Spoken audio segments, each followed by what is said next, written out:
आज हमारा सौभाग्य है कि आपके आशीर्वाद से हम लोग गुणायतन परिवार से जुड़ने का हमको मौका मिला है। तो बस आगे मैं यह चाहूंगी कि हमेशा आपका आशीर्वाद हमारे समय सर पर बना रहे और हम क्या इस मार्ग पे कैसे बढ़े उसका हमें थोड़ा बताएं। देखो, गुणायतन से आप जुड़े हों और जो बाहर से जुड़ता हो भीतर से भी जुड़ जाता है, और जो भीतर से जुड़ जाता है उसका गुणात्मक परिवर्तन हो जाता है, और जिसका गुणात्मक परिवर्तन होता है उसके अंदर गुणायतन बन जाता है। तो मैं तो यही चाहता हूँ आप गुणायतन से जुड़े नहीं, आपके भीतर गुणायतन का निर्माण हो जो गुणायतन का जीवन का गुणात्मक परिवर्तन कर सके। महाराज जी, मेरा क्वेश्चन है, दो टाइप की फिलॉसफी चलती है। एक ये कहती है कि आप जो कर रहे हैं वो पूर्व नियोजित है, पहले से है, जो भी कुछ आप आगे बढ़ रहे हैं सब कुछ डिसाइडेड है पहले से।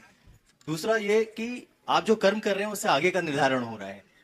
मैंने अपने जीवन में कई बार ऐसा देखा है, ऐसे पल आए हैं कि मैं नियति बना हूं किसी के हेल्प करने में या कहीं कुछ होने में, मेरा वहां जाने का कोई औचित्य नहीं था, कोई कारण नहीं था, लेकिन मैं वहां पहुंचा, उनकी मदद की। ऐसा कई बार ऐसा हुआ। तो महाराज जी, अगर हर चीज पहले से डिसाइडेड है तो आज मुझे अगर कोई जीवन में ऐसे कुछ पल जनरेट हो रहे हैं जो स्वाभाविक तौर पे सुख और दुख में बांटे जाते हैं, तो उसके लिए मैं कितना जिम्मेदार हूं और आगे उन भाव को मैं और ज्यादा बेहतर कैसे कर सकता हूं? देखिए, सबसे पहली बात तो हमें ये धारणा बदल देनी चाहिए। थोड़ा उनको बिठा दो, उनको खड़े रखना उचित नहीं है, उनको उनको बैठने की व्यवस्था दो। ये बात मैं कह रहा था कि ये धारणा ठीक नहीं है कि सब कुछ पूर्व नियोजित होता है। जैन दर्शन कहता है कि चीजें कारण कार्य व्यवस्था के अनुसार होती है। जैसी कारण सामग्री होती है वैसा कार्य। कारण क्रमानुक्रम विधायित्वात् कार्य क्रमानुक्रमशः। कार्य का क्रमानुक्रम कारण के क्रमानुक्रम पर निर्भर करता है। आप कोई भी कार्य करते हैं, किस प्रकार करते हैं, उसके अनुरूप उसके पीछे क्या कारण। हर व्यक्ति और वस्तु में अनंत संभावनाएं हैं, पर उनकी अभिव्यक्ति सामने उपस्थित होने वाले कारण सामग्री के अनुरूप बनते बदलते रहती है। अभी आप मेरी बात को बड़ी गंभीरता से सुन रहे हैं। इस समय आपके अंदर बहुत सारी संभावनाएं।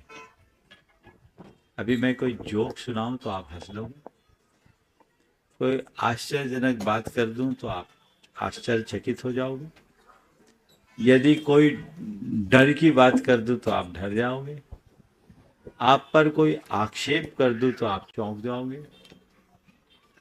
तो आपका हंसना, आपका आश्चर्यचकित होना, आपका गंभीर होना, आपका डरना, आपका रोना, ये सब आपके अंदर योग्यता है ना।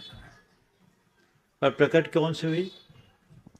जो निमित्त सामने आए। तो जैसी कारण सामग्री मिलती है वैसा कार्य हो जाता है।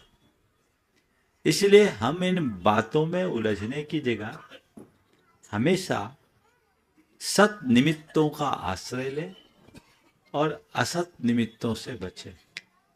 अग्नि में चंदन का चूर्ण डालेंगे तो सुगंध आएगी, और यदि वहीं हम बाल का टुकड़ा डाल देंगे तो बदबू फैलेगी।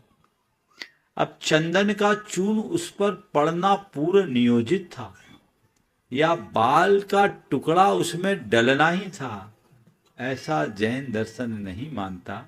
क्योंकि ऐसा मानने में एक ही प्रश्न और एक ही उत्तर होता है, ऐसा क्यों हुआ? क्योंकि ऐसा होना ही था। और ऐसा क्यों नहीं हुआ? क्योंकि ऐसा नहीं होना। ये चीजें ठीक नहीं।